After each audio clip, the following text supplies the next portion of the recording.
Hi guys, it's Miss Cycle and we are starting a new unit today. We are starting to learn about our second element of art, and that is shape. Shape. So let's learn a little bit more about shape before we get started making anything. Today we are going to be learning about shape and starting our shape project. All shapes start as a line. The difference between lines and shapes is that shapes have to be connected, one end to the other. Shapes enclose a space inside them. You can look at shapes that you recognize, like squares and circles and triangles, and notice that it's just a line that connects from one end to the other. There are two types of shapes: geometric, which are the most recognizable shapes, like squares, triangles, rectangles, hexagons, and pentagons. And there are organic shapes, also called free-form shapes, that take on any kind of shape imaginable. They are not as commonly recognizable, and they're often one of a kind. Another way to look at our geometric and organic shapes is that geometric shapes are often man-made and follow mathematical equations. Organic shapes are free-form and are often associated with nature. All right, now that you've heard a little bit about shape and what that looks like, we are going to be taking an extra close look at one shape. Now, if you're doing this project with me, we are going to be choosing an organic shape or a shape from nature. If you're doing this at home, you have a few different options that you could pick from.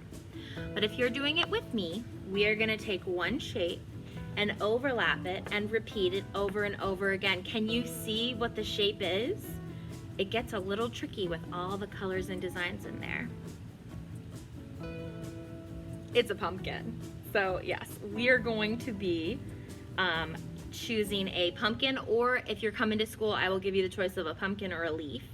And we're gonna be overlapping it and kind of mixing it up and seeing what kinds of different shapes are created when shapes overlap and come together.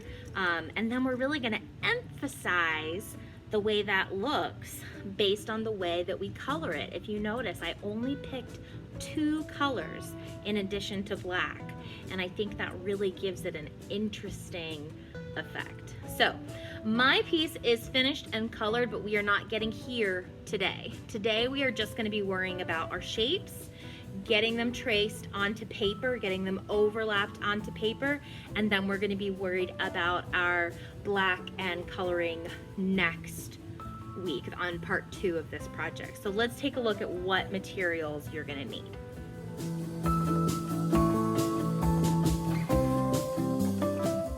So you are going to need a piece of drawing paper. At school we're using this 9x9 piece of white drawing paper, but any size will work.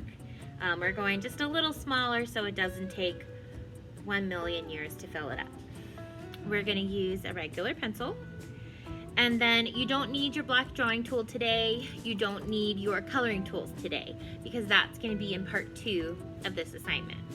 Now for this project we're studying shape, and today's project we are going to really focus on one shape, and we're going to use that shape overlapping and repeating over and over in our project to make a really cool design. So if you're coming to school with me, you're going to have the choice between a pumpkin or a leaf for your shape.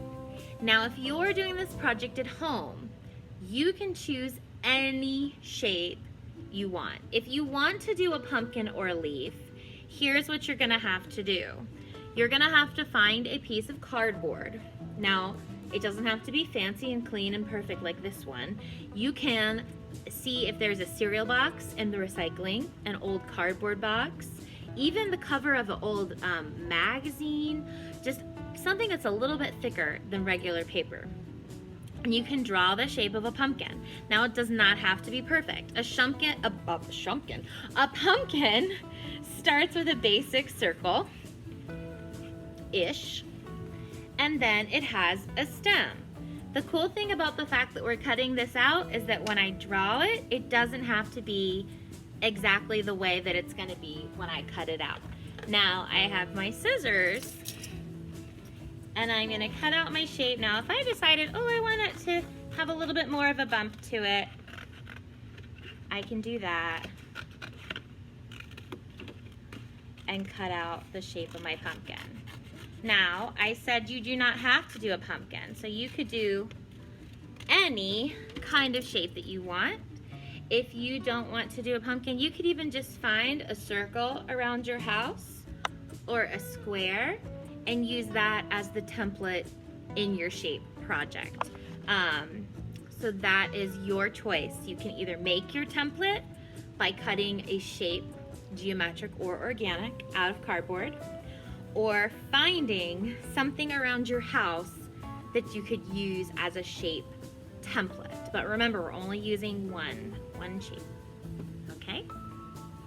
I want to take a closer look at what I mean by shape template. You could use any object that you find around the house, or any shape that you cut out of maybe a cardboard or a stronger piece of paper.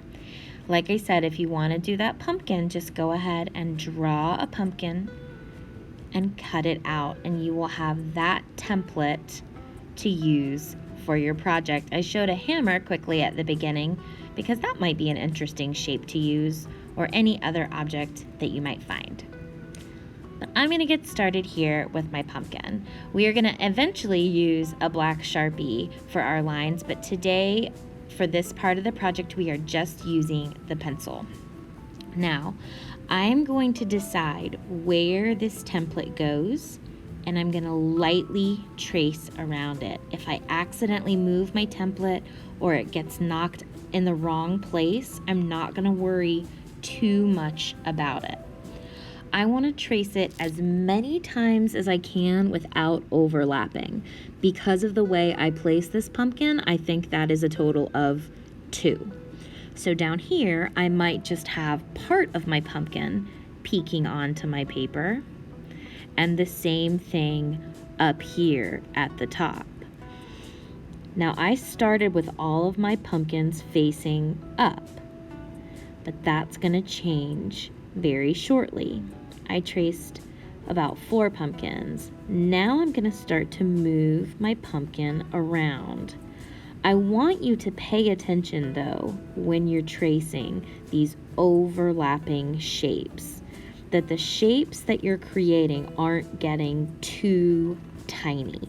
You don't want to overlap 1 bajillion times so that the shapes that you end up with are super duper small and will be hard to trace and color later. Really try to spread out where you put that template. So I started with 4. I've done 3 overlapping. I'm going to put 1 more up here, so that's going to be my 8th time tracing, but I don't trace the whole pumpkin every time. Sometimes it's just barely peeking on to the paper like this. So keep looking at your page every time you trace the pumpkin. Step back and kind of look at it and see if you like the way that it's turned out. Your shapes should be pretty evenly spaced. If they're all slammed up together, you might want to try again. Awesome job! I'm so proud of you getting through the first part of this project. So, I need you to turn in a picture of your work in progress. If you are on Google Classroom, you will do that on the doc that is already attached. If you are on Seesaw, you will use that camera tool to send me a picture of your work in progress. That means it should not be finished. It should not be traced in black. It should not be colored. It should not be done. This is just halfway. And then next week, we will get those black drawing tools and those colorful tools to finish it up and play with our colors along with our shapes. Okay? I'm super proud of you. I love you, and I will see you soon. Bye!